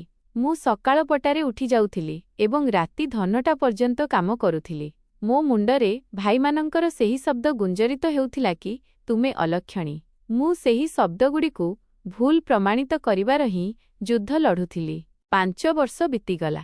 ମୋର ଛୋଟ ଢାବା ଏବେ ଏକ ବଡ଼ ରେଷ୍ଟୁରାଣ୍ଟରେ ପରିଣତ ହୋଇସାରିଥିଲା, ଯାହାର ନାମ ମୁଁ ମାଙ୍କ ରୋଷେଇ ଘର ରଖିଥିଲି। ସହରର ବଡ଼ ବଡ଼ ଅଫିସର ଏବଂ ମାନେ ସେଠାକୁ ଖାଦ୍ୟ ଖାଇବାକୁ ଆସୁଥିଲେ। ମୋର ସୁନାମ ପୁରା ସହରରେ ବ୍ୟାପି ଯାଇଥିଲା। କିନ୍ତୁ ତାପରେ ସେହି ମୋଡ଼ ଆସିଲା, ଯାହା ମୋତେ ଶିଖରରେ ପହଞ୍ଚାଇଦେଲା। ସହରର ଜଣେ ପ୍ରସିଦ୍ଧ ବିଜନେସ୍ ଟାଇକୁନ୍ ସେଠ ଗୋପାଳ ମୋ ରେଷ୍ଟୁରାଣ୍ଟକୁ ଆସିଲେ। ତାଙ୍କୁ ମୋର ବ୍ୟବସ୍ଥା ଏବଂ ଖାଦ୍ୟର ସ୍ୱାଦ ଏତେ ଭଲ ଲାଗିଲା କି ସେ ମୋତେର ଅଫର ଦେଲେ ଏବଂ ସେ ଏକ 5 ଷ୍ଟାର ହୋଟେଲ ତିଆରି କରିବାକୁ ଚାହୁଁଥିଲେ। କିନ୍ତୁ ସେ ଜଣେ ଏମିତି ବିଶ୍ୱସ୍ତ ଏବଂ ପରିଶ୍ରମୀ ମଣିଷ ଖୋଜୁଥିଲେ ଯିଏ ତାକୁ ସମ୍ଭାଳି ପାରିବ। ମୁଁ ସମ୍ମତି ଜଣାଇଲି। ମୁଁ ମୋର ସମସ୍ତ ସଞ୍ଚିତ ପୁଞ୍ଜି ଏବଂ ସାଙ୍ଗରେ ରେଷ୍ଟୁରାଣ୍ଟକୁ ବିକ୍ରି କରି ସେହି ପ୍ରୋଜେକ୍ଟରେ ଲଗାଇଦେଲି। ଏହା ଏକ ବହୁତ ବଡ଼ ଜୁଆ ଥିଲା, କିନ୍ତୁ ମୋର ନିଜ ଉପରେ ବିଶ୍ୱାସ ଥିଲା। ଆଗାମୀ 3 ବର୍ଷ ଆମେ ଦିନରାତି ଏକ କରିଦେଲୁ। ମୁଁ ନିଜେ ମୂଲିଆମାନଙ୍କ ସହିତ ଛିଡ଼ା ହୋଇ ହୋଟେଲର ମୂଳଦୁଆ ପକାଇଲି। ଇଣ୍ଟିରିୟର ଡିଜାଇନ୍ ଠାରୁ ଆରମ୍ଭ କରି ମେନୁ ପର୍ଯ୍ୟନ୍ତ ସବୁକିଛି ମୋ ପ୍ରତ୍ୟକ୍ଷ ତତ୍ତ୍ୱାବଧାନରେ ପ୍ରସ୍ତୁତ ହେଲା। ମୁଁ ସେହି ସମୟ ମଧ୍ୟରେ ମ୍ୟାନେଜମେଣ୍ଟ କୋର୍ସ କଲି, ଇଂରାଜୀ ଶିଖିଲି ଏବଂ ନିଜକୁ ଜଣେ ଗାଉଁଲି ଝିଅରୁ ଜଣେ ମଡର୍ଣ୍ଣ ବିଜନେସ୍ ଓମ୍ୟାନରେ ରୂପାନ୍ତରିତ କଲି। ଏହା ଏବେ ସେହି ସଙ୍କୁଚିତ ଝିଅ ନଥିଲା। ଏହା ପଥର ଭଳି ଶକ୍ତ ଏବଂ ଇସ୍ପାତ ଭଳି ମଜବୁତ ଜଣେ ନାରୀ ଥିଲା, ଯାହାକୁ ଦୁନିଆର ସବୁ ଚାଲବାଜି ଜଣାଥିଲା। ଆଜି 15 ବର୍ଷ ପରେ ମୁଁ ସେହି ସହରର ସବୁଠାରୁ ବଡ଼ ଆଲିଶାନ ଦ ଗୋଲ୍ଡ ପ୍ୟାଲେସ ହୋଟେଲର ଏକମାତ୍ର ମାଲିକାଣୀ ଥିଲି। ମୋ ହୋଟେଲରେ ସହରର ବଡ଼ ବଡ଼ ଉତ୍ସବ ହୁଏ ଏବଂ ବାହାର ପର୍ଯ୍ୟଟକମାନେ ଏଠାରେ ରହନ୍ତି। ଭଗବାନ ମୋ ଉପରେ ସମ୍ପତ୍ତିର ବର୍ଷା କରିଦେଇଥିଲେ। ମୋ ପାଖରେ ସେହି ସବୁକିଛି ଥିଲା ଯାହା ମୁଁ କେବେ ଚାହିଁଥିଲି, କେବଳ ନିଜର ଆତ୍ମୀୟମାନଙ୍କୁ ଛାଡ଼ି। କିନ୍ତୁ ମୋ ମନରେ ଗୋଟିଏ କଥା ଏବେ ବି ବାକି ଥିଲା, ଗୋଟିଏ ହିସାବରେ ଏବେ ବି ସୁଝାଇବାର ଥିଲା। ମୁଁ ପ୍ରାୟତଃ ମୋର ଜୁରୀ ଗାଡ଼ିରେ ବସି ସେହି ପୁରୁଣା ଘର ପାଖ ଦେଇଯାଏ ଯେଉଁଠାରେ ମୋ ଭାଇମାନେ ରହୁଥିଲେ। ମୁଁ ମୋ ମାଧ୍ୟମରେ ଖବର ନେଇଥିଲି ଯେ ସେମାନେ ବରବାଦ ହୋଇଯାଇଛନ୍ତି। ସେମାନଙ୍କର ବିଳାସବ୍ୟସନ ବାପାଙ୍କ ସବୁ ସମ୍ପତ୍ତି ଶେଷ କରିଦେଇଥିଲା। ସେମାନଙ୍କ ପତ୍ନୀମାନେ ଝଗଡ଼ା କରି ଅଲଗା ହୋଇଯାଇଥିଲେ ଏବଂ ସେମାନେ ହଇରାଣ ହୋଇ ଘରଟିକୁ ବିକ୍ରି କରିସାରିଛନ୍ତି ଓ ଏବେ ଭଡ଼ା ଘରେ ଧକ୍କା ଖାଉଛନ୍ତି। ମୋତେ ସେମାନଙ୍କ ଉପରେ ଦୟା ଆସୁନଥିଲା, ବରଂ ମୋର ବିଶ୍ୱାସ ହୋଇଯାଉଥିଲା କି ଖରାପ କର୍ମ ନିଜ ପାଖକୁ ଫେରିକି ନିଶ୍ଚୟ ଆସେ ଏବଂ ମୁଁ ସେହି ସମୟକୁ ଅପେକ୍ଷା କରିଥିଲି ଯେତେବେଳେ ସେମାନେ ମୋ ସାମ୍ନାକୁ ଆସିବେ। ଆଉ ପ୍ରକୃତି ସେହି ସୁଯୋଗ ପୂର୍ବରୁ ହିଁ ସ୍ଥିର କରି ରଖିଥିଲା। ଆଜି ସକାଳେ ଯେତେବେଳେ ମୋର ଏଚ୍ଆର୍ ମ୍ୟାନେଜର ମୋତେ କହିଲେ କି ସିକ୍ୟୁରିଟି ଗାର୍ଡ ଚାକିରି ପାଇଁ କିଛି ଲୋକଙ୍କ ଆବେଦନ ଆସିଛି ଏବଂ ସେଥିରେ 2ଟି ନାମ ଅମିତ ଓ ଅଭିଷେକ ଅଛି, ତେବେ ମୋ ହୃଦୟର ସ୍ପନ୍ଦନ ଯେମିତି ଅଟକିଗଲା। ମୁଁ ସେହି ଫାଇଲ୍ ମଗାଇ ସେମାନଙ୍କ ଫଟୋ ଦେଖିଲି। ଏମାନେ ସେହି ଭାଇ ଥିଲେ ଯିଏ ମୋତେ ଧକ୍କା ଦେଇ ଘରୁ ବାହାର କରିଥିଲେ ଏବଂ ଆଜି ମୋ ଉପରେ ନିର୍ଭର କରି ବଞ୍ଚିବା ପାଇଁ ଆସିଥିଲେ। ମୁଁ ମ୍ୟାନେଜରଙ୍କୁ ଆଦେଶ ଦେଲି କି ସେମାନଙ୍କୁ କୌଣସି ସାଧାରଣ ଇଣ୍ଟରଭ୍ୟୁ ବଦଳରେ ସିଧା ମୋ ଅଫିସକୁ ପଠାଇ ଦିଆଯାଉ। ମୁଁ ସେମାନଙ୍କୁ ମୋର ସଫଳତା ଏବଂ ସେମାନଙ୍କ ବିଫଳତାର ଆଇନା ଦେଖାଇବାକୁ ଚାହୁଁଥିଲି। ମୁଁ ଚାହୁଁଥିଲି ସେମାନେ ଜାଣନ୍ତୁ କି ଯାହାକୁ ସେମାନେ ଅଳିଆ ଗଦାରେ ଫିଙ୍ଗି ଦେଇଥିଲେ, ସେ ଆଜି ଯେଉଁ ଚୌକିରେ ବସିଛି ତାହା ସେମାନଙ୍କ ଚିନ୍ତାଧାରାରୁ ବି ବହୁତ ଉପରେ। ଏହା ପ୍ରତିଶୋଧ ନଥିଲା, ଏହା ତ ପ୍ରକୃତିର ନ୍ୟାୟ ଥିଲା ଯାହା ମୋ ହାତରେ ହେବାକୁ ଯାଉଥିଲା।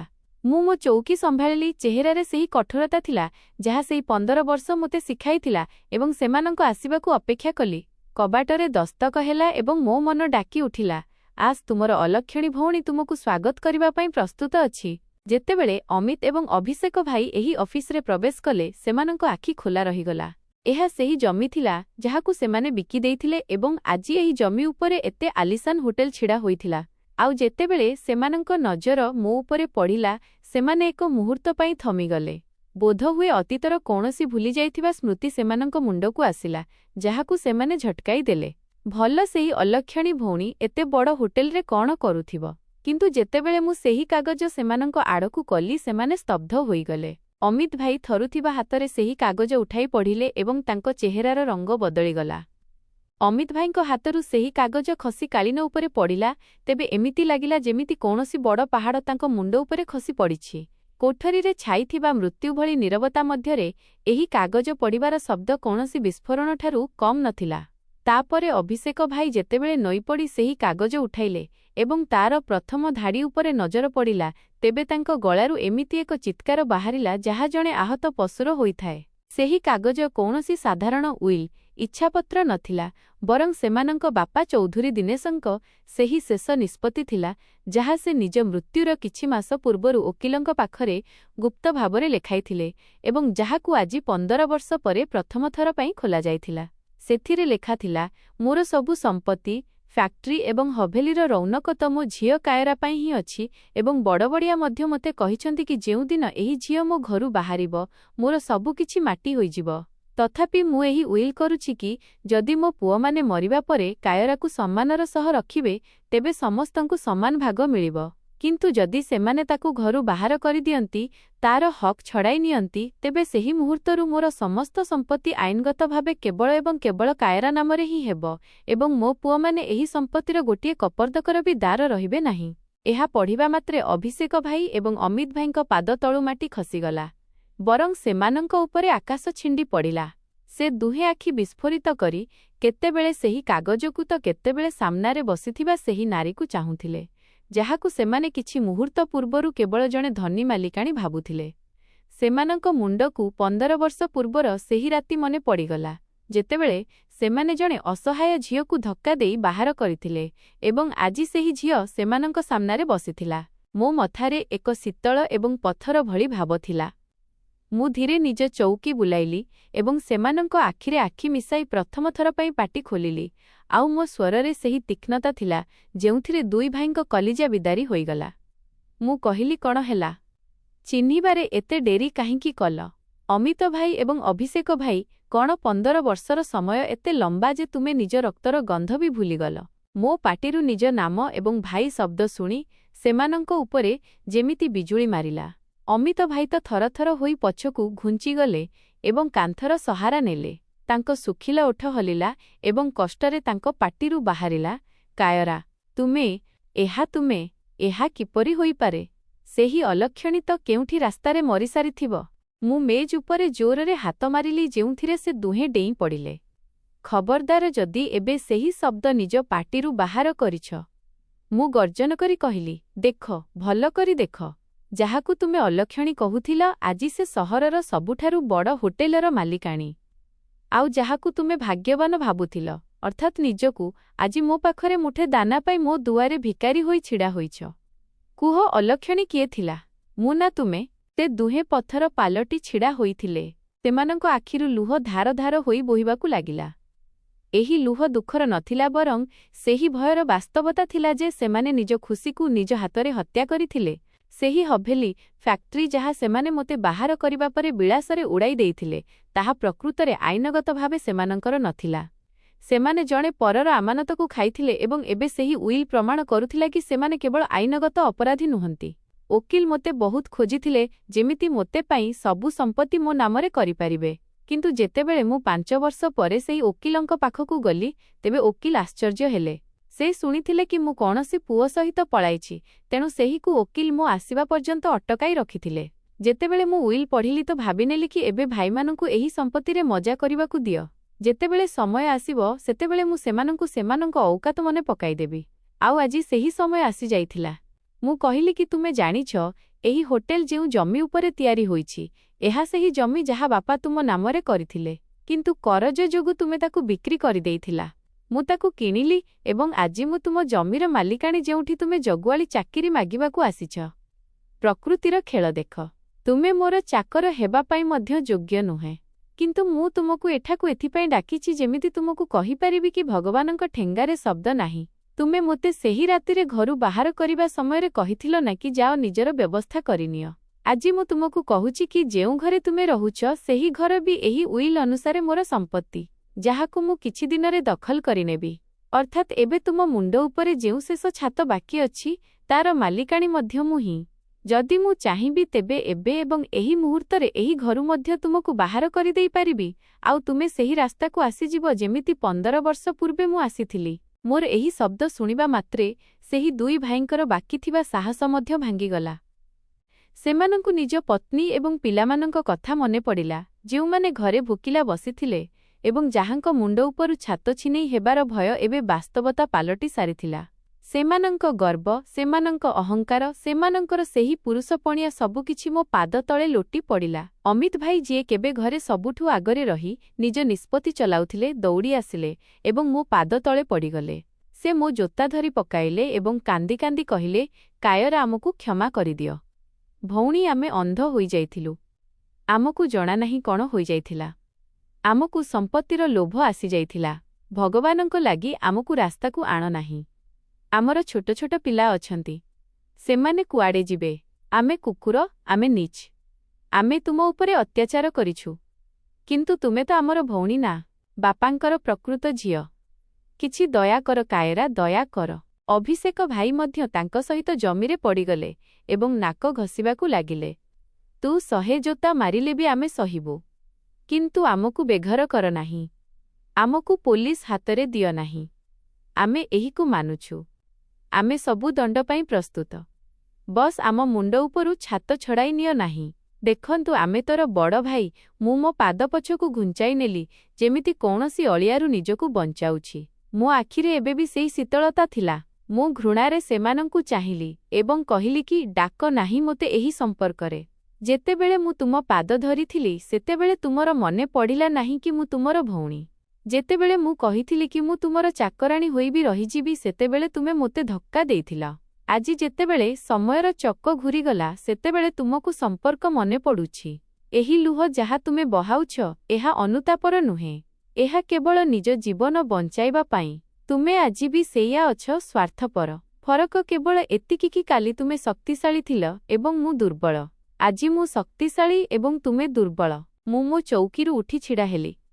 ମୋର ବ୍ୟକ୍ତିତ୍ୱ ସେହି ଦୁଇ ଭାଇଙ୍କଠାରୁ ବହୁତ ବଡ଼ ଲାଗୁଥିଲା, ଯେଉଁମାନେ ଜମିରେ ପୋକ ଭଳି ଘୋଷାରି ହେଉଥିଲେ। କୋଠରୀର ପରିବେଶ ବହୁତ ଭାରୀ ହୋଇଯାଇଥିଲା।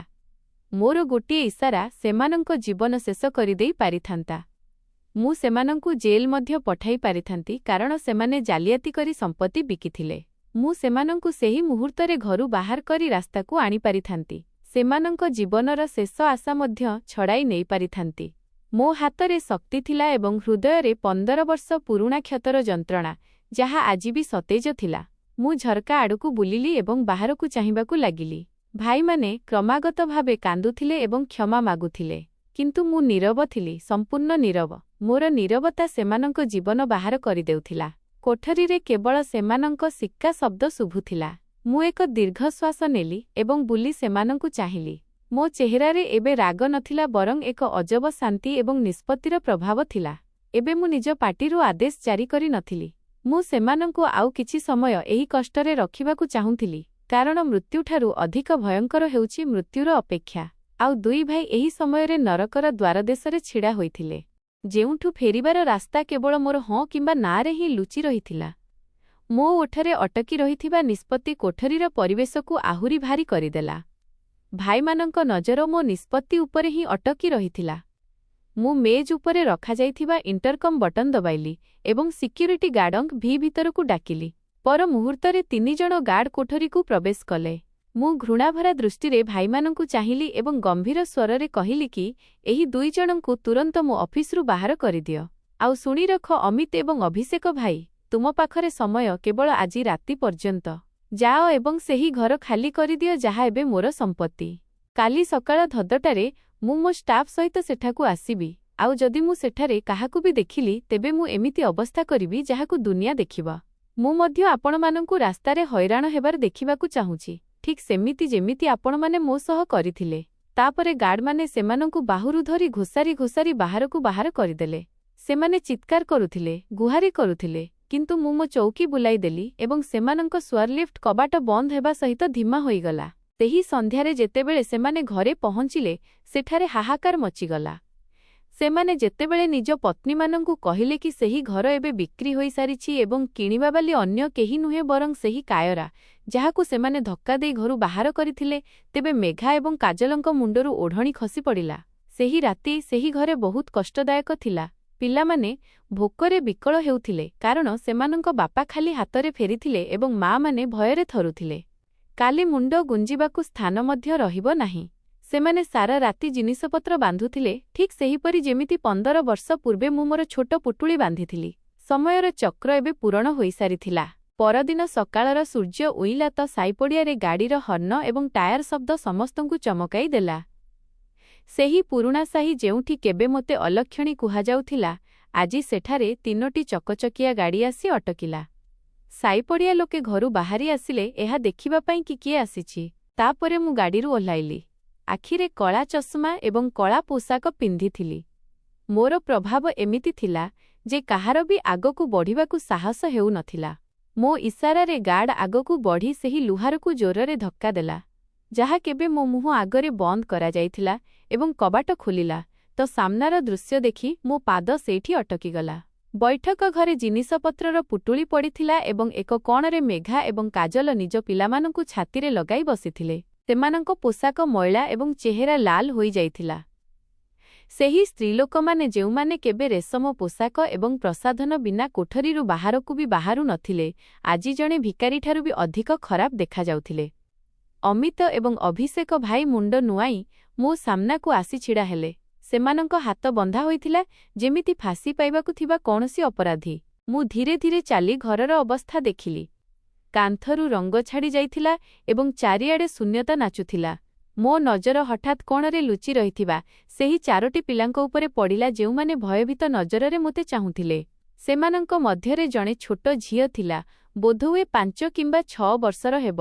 ତା ଆଖିରେ ମଧ୍ୟ ସେହି ଭୋକ, ସେହି ଭୟ ଏବଂ ସେହି ଅସହାୟତା ଥିଲା, ଯାହା 15 ବର୍ଷ ପୂର୍ବେ ମୋ ଆଖିରେ ଥିଲା। ସେହି ଝିଅଟି ଡରି ଡରି ନିଜ ମା'ର ପଣତ କାନିରେ ମୁହଁ ଲୁଚାଇ ଦେଲା, ଯେମିତି ମୁଁ କେଉଁ ଏକ ବିପଦ, କୌଣସି ଭୂତ ଯିଏ ତାକୁ ଖାଇଯିବ। ସେହି ଦୃଶ୍ୟ ମୋ ଭିତରର ପାହାଡ଼ ଭଳି ଶକ୍ତ ମନକୁ ଏକ ମୁହୂର୍ତ୍ତ ପାଇଁ ଖଣ୍ଡ ଖଣ୍ଡ କରିଦେଲା। ମୋ ପାଦ ଥରିବାକୁ ଲାଗିଲା। ମୁଁ ସେଠାକୁ ସେମାନଙ୍କଠାରୁ ପ୍ରତିଶୋଧ ନେବାକୁ ଆସିଥିଲି, ସେମାନଙ୍କୁ ରାସ୍ତାକୁ ଫିଙ୍ଗିବାକୁ ଆସିଥିଲି। କିନ୍ତୁ ସେହି ପିଲାମାନଙ୍କର ନିଷ୍ପାପ ଏବଂ ମଉଳି ଯାଇଥିବା ଚେହେରା ମୋ ପ୍ରତିଶୋଧର ନିଆଁକୁ ଶୀତଳ କରିଦେଲା। ମୋତେ ମୋର ସେହି ରାତି ମନେ ପଡ଼ିଗଲା, ଯେତେବେଳେ ମୁଁ ମଧ୍ୟ ରାସ୍ତାରେ ଭୋକିଲା ଶୋଷିଲା ଥିଲି। କ'ଣ ମୁଁ ମଧ୍ୟ ଆଜି ଏହି ପିଲାମାନଙ୍କ ସହ ସେଇଆ କରିବି ଯାହା ମୋ ସହ ହୋଇଥିଲା? କ'ଣ ଏହି ନିଷ୍ପାପମାନଙ୍କର ଏଥିରେ କିଛି ଦୋଷ ଅଛି? ମୁଁ ଯଦି ସେମାନଙ୍କୁ ବେଘର କରିଦେବି, ତେବେ ମୋ ଭିତରେ ଏବଂ ମୋର ସେହି ନିଷ୍ଠୁର ଭାଇମାନଙ୍କ ମଧ୍ୟରେ ଫରକ କ'ଣ ରହିବ? ମୋ ଆଖିରେ ଲୁହ ଆସିଯାଇଥିଲା। ମୁଁ ମୋ ଚଷମା ଖୋଲିଲି ଏବଂ ସେହି ପିଲାମାନଙ୍କ ଆଡ଼କୁ ବଢ଼ିଲି। ମେଘା ଏବଂ କାଜଲ ଭାଉଜ ଭୟରେ ଚିତ୍କାର କରି ଉଠିଲେ ଏବଂ ମୋ ପାଦ ତଳେ ପଡ଼ିଗଲେ। କାୟରା, ଭଗବାନଙ୍କ ଲାଗି ଆମକୁ କ୍ଷମା କରିଦିଅ। ଆମ ପିଲାମାନଙ୍କ ଉପରେ ଦୟାକର। ଆମକୁ ବାହାର କର ନାହିଁ। ଏମାନେ ଭୋକରେ ମରିଯିବେ। ଆମେ ତୁମ ଜୋତା ବି ସଫା କରିବୁ, ବସ୍ ଆମ ମୁଣ୍ଡ ଉପରୁ ଛାତ ଛଡ଼ାଇ ନିଅ ନାହିଁ। ଅମିତ ଏବଂ ଅଭିଷେକ ଭାଇ ମଧ୍ୟ ଆଣ୍ଠେଇ ପଡ଼ିଲେ ଏବଂ କାନ୍ଦି କାନ୍ଦି ସେହି ସ୍ଥାନକୁ ଭିଜାଇ ଦେଲେ। ତେବେ ମୁଁ ଏକ ଦୀର୍ଘଶ୍ୱାସ ନେଲି ଏବଂ ଆକାଶ ଆଡ଼କୁ ଚାହିଁଲି, ଯେମିତି ମୁଁ ମୋ ବାପା ଏବଂ ଭଗବାନଙ୍କ ସହ କଥା ହେଉଛି। ତାପରେ ମୁଁ ନଇଁପଡ଼ି ମେଘା ଏବଂ କାଜଲ ଭାଉଜଙ୍କୁ କାନ୍ଧରୁ ଧରି ଉଠାଇଲି। ମୋ ସ୍ୱର ଭରି ଆସିଲା। ମୁଁ ଥରଥର ସ୍ୱରରେ କହିଲି କି ଉଠିଯାଅ ଭାଉଜ, ଡର ନାହିଁ। ମୁଁ ଚୌଧୁରୀ ଦିନେଶଙ୍କ ଝିଅ। ମୁଁ ଏତେ ବି ନିଷ୍ଠୁର ନୁହେଁ। ମୁଁ ସେମିତି ନୁହେଁ ଯେମିତି ଆପଣମାନେ ଥିଲେ। ଏହା ଶୁଣିବା ମାତ୍ରେ ସେଠାରେ ନୀରବତା ଛାଇଗଲା। ମୁଁ ସେହି ପିଲାମାନଙ୍କ ଆଡ଼କୁ ଇସାରା କରି କହିଲି କି ମୁଁ ଆଜି ଏଠାକୁ କେବଳ ଆପଣ ସମସ୍ତଙ୍କୁ ବରବାଦ କରିବା ପାଇଁ ହିଁ ଆସିଥିଲି। ସମସ୍ତଙ୍କ ଗର୍ବକୁ ମାଟିରେ ମିଶାଇବାକୁ ଆସିଥିଲି। କିନ୍ତୁ ଏହି ପିଲାମାନଙ୍କ ଚେହେରା ମୋତେ ତରଳାଇ ଦେଲା। ସେମାନଙ୍କ ଆଖିରେ ମୋତେ ମୋର ପିଲାଦିନ ଦେଖାଯାଉଛି। ମୁଁ ଚାହୁଁନାହିଁ କି ଏହି ପିଲାମାନେ କାଲି ସେହି କାୟରା ବନନ୍ତୁ ଏବଂ ଫୁଟପାଥରେ ହଇରାଣ ହୁଅନ୍ତୁ। ତେଣୁ କେବଳ ସେହି ନିଷ୍ପାପମାନଙ୍କ ପାଇଁ ମୁଁ ସମସ୍ତଙ୍କୁ କ୍ଷମା କରୁଛି। ଏହି ଶବ୍ଦ ଶୁଣି ସେମାନେ ଯେମିତି ବିଶ୍ୱାସ କରିପାରିଲେ ନାହିଁ। ସେମାନେ ପଥର ପାଲଟି ଯାଇଥିଲେ। ଆଶ୍ଚର୍ଯ୍ୟଭରା ଆଖିରେ ମୋତେ ଚାହିଁବାକୁ ଲାଗିଲେ। ତାପରେ ମୁଁ ମୋ ପର୍ସ ଖୋଲିଲି ଏବଂ ସେହି ଘରର ଅସଲ କାଗଜପତ୍ର ବାହାର କରି ଅମିତ ଭାଇଙ୍କ ହାତରେ ଧରାଇଦେଲି ଓ କହିଲି କି ଏହି ଘର ମୁଁ ଆପଣଙ୍କୁ ଭିକରେ ଦେଉନାହିଁ, ବରଂ ଏହି ପିଲାମାନଙ୍କର ଆମାନତ ଭାବି ଫେରାଇ ଦେଉଛି। ଏହି ଘରେ ରୁହନ୍ତୁ। କିନ୍ତୁ ମନେ ରଖନ୍ତୁ, ଏହା ଆପଣଙ୍କ ଶକ୍ତି ଯୋଗୁଁ ନୁହେଁ, ବରଂ ଆପଣଙ୍କର ସେହି ଭଉଣୀ ଦ୍ୱାରା ଦିଆଯାଇଛି, ଯାହାକୁ ଆପଣ ସମସ୍ତେ ଅଲକ୍ଷଣୀ କହୁଥିଲେ। ଆଜି ଏହି ଅଲକ୍ଷଣୀ ହିଁ ଆପଣଙ୍କ ବଂଶକୁ ରାସ୍ତାକୁ ଆସିବାରୁ ବଞ୍ଚାଇ ଦେଲା। ଅମିତ ଏବଂ ଅଭିଷେକ ଭାଇ ପ୍ରବଳ ଭାବେ କାନ୍ଦିବାକୁ ଲାଗିଲେ ଏବଂ ମୋ ପାଖକୁ ଆସିଲେ। ପାଦ ଧରିବାକୁ ଚେଷ୍ଟା କଲେ, କିନ୍ତୁ ମୁଁ ପଛକୁ ଘୁଞ୍ଚିଗଲି। ମୁଁ କହିଲି, ମୋର କୌଣସି ଧନ୍ୟବାଦର ଆବଶ୍ୟକତା ନାହିଁ। ବସ୍ ଏହି ପିଲାମାନଙ୍କୁ ଏତିକି ନିଶ୍ଚୟ କହିବେ କି ଅନ୍ୟାୟ କେବେ ଜିତେ ନାହିଁ ଏବଂ ରକ୍ତର ସମ୍ପର୍କର କାଗଜ ଟୁକୁଡ଼ାଠାରୁ ଅଧିକ ମୂଲ୍ୟବାନ। ଏତିକି କହି ମୁଁ ବୁଲିଲି ଏବଂ ଶୀଘ୍ର ବାହାର ଆଡ଼କୁ ଚାଲିଲି। ମୋ ମନ ହାଲୁକା ହୋଇଯାଇଥିଲା। ମୋ ଛାତିରୁ ବୋଝ ଓହ୍ଲାଇ ଯାଇଥିଲା। ପଛରେ ସେମାନଙ୍କର ଆଶୀର୍ବାଦ ଏବଂ କୋହଭରା ଶବ୍ଦ ଶୁଭୁଥିଲା। କିନ୍ତୁ ମୁଁ ପଛକୁ ବୁଲି ଯାଇ ନଥିଲି। ମୁଁ ଜିତି ଯାଇଥିଲି। କିନ୍ତୁ ଏହି ଜୟ ପ୍ରତିଶୋଧର ନଥିଲା। ଏହି ଜୟ ମନର ସନ୍ତୋଷର ଥିଲା। ମୁଁ ଖରାପର ଜବାବ ଭଲରେ ଦେଲି ଏବଂ ଏହା ହିଁ ମୋର ପ୍ରକୃତ ଶକ୍ତି ଥିଲା। ଗାଡ଼ିରେ ବସିବା ବେଳେ ମୁଁ ଆକାଶ ଆଡ଼କୁ ଚାହିଁଲି। ବାଦଲ ହଟିଯାଉଥିଲା ଏବଂ ସୂର୍ଯ୍ୟ ପୂରା ତେଜରେ ଚମକୁଥିଲା। ଯେମିତି ପ୍ରକୃତି ମଧ୍ୟ ମୋର ଏହି ନିଷ୍ପତ୍ତିରେ ହସୁଛି କି କାୟରା ଆଜି ପ୍ରମାଣ କରିଦେଇଥିଲା ଯେ ସେ ଅଲକ୍ଷଣୀ ନୁହେଁ, ବରଂ ନିଜ ବଂଶର ସବୁଠାରୁ ବଡ଼ ଦାନବୀର ଥିଲା। ଗାଡ଼ି ଧୀରେ ଧୀରେ ସେଇ ପୁରୁଣା ସାହିରୁ ବାହାରକୁ ବାହାରୁଥିଲା ଏବଂ ମୁଁ କାଚ ସେପାରିର ସେଇ ଗଳିଗୁଡ଼ିକୁ ଦେଖୁଥିଲି, ଯେଉଁମାନେ ମୋତେ କେବେ ଧକ୍କା ଦେଇ ଅନ୍ଧାରରେ ଛାଡ଼ିଥିଲେ। ଆଜି ସେହି ଗଳିଗୁଡ଼ିକ ମୋତେ ଗର୍ବର ସହ ଚାହୁଁଥିଲେ।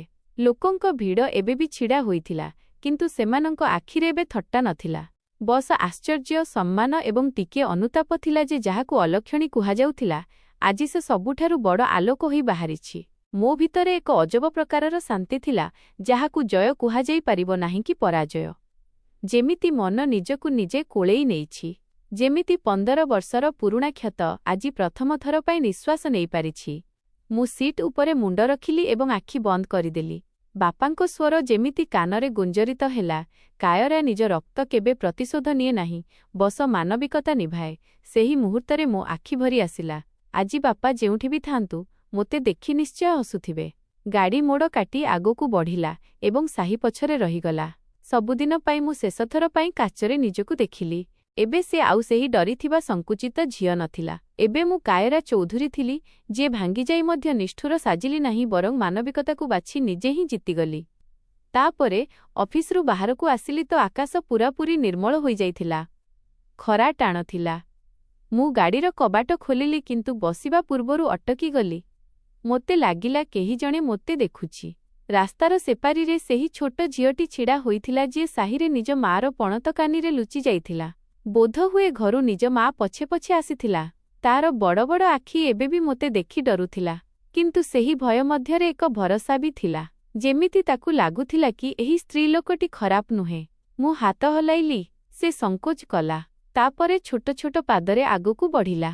ତାର କେଶ ପବନରେ ଉଡ଼ୁଥିଲା ଏବଂ ତା ଆଖିରେ ସେହି ନିଷ୍ପାପତା ଥିଲା ଯେଉଁଥିରେ ମୁଁ ମୋର ଅତୀତକୁ ଦେଖିଥିଲି।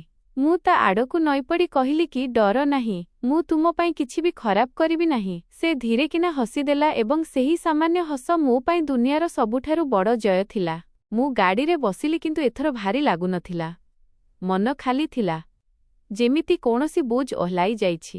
ଗାଡ଼ି ଆଗକୁ ବଢ଼ି ଚାଲିଲା ଏବଂ ମୋର ଅତୀତ ପଛରେ ଥିବା ସା କାଚରେ ହଜିବାକୁ ଲାଗିଲା। କିନ୍ତୁ ଏଥର ମୁଁ ପଛକୁ ଚାହୁଁନଥିଲି। ମୁଁ କେବଳ ଆଗକୁ ଚାହୁଁଥିଲି, ସେହି ରାସ୍ତା ଆଡ଼କୁ ଯେଉଁଠି ଏକ ନୂଆ ଆରମ୍ଭ କାୟରା ଚୌଧୁରୀକୁ ଅପେକ୍ଷା କରିଥିଲା। ଜୀବନରେ କୌଣସି ମଣିଷର ପ୍ରକୃତ ପରିଚୟ ତା ପାଖରେ ଥିବା ସମ୍ପତ୍ତି, ଶକ୍ତି, ବ୍ୟାଙ୍କ ବାଲାନ୍ସ କିମ୍ବା ଲୋକଙ୍କ ପ୍ରଶଂସାରୁ ମିଳେ ନାହିଁ। ବରଂ ପ୍ରକୃତ ପରିଚୟ ଏହି କଥାରୁ ମିଳେ କି ସେ କଷ୍ଟ ସମୟରେ କେମିତି ରହେ ଏବଂ ଶକ୍ତି ଆସିବା ପରେ କ'ଣ ବାଛେ।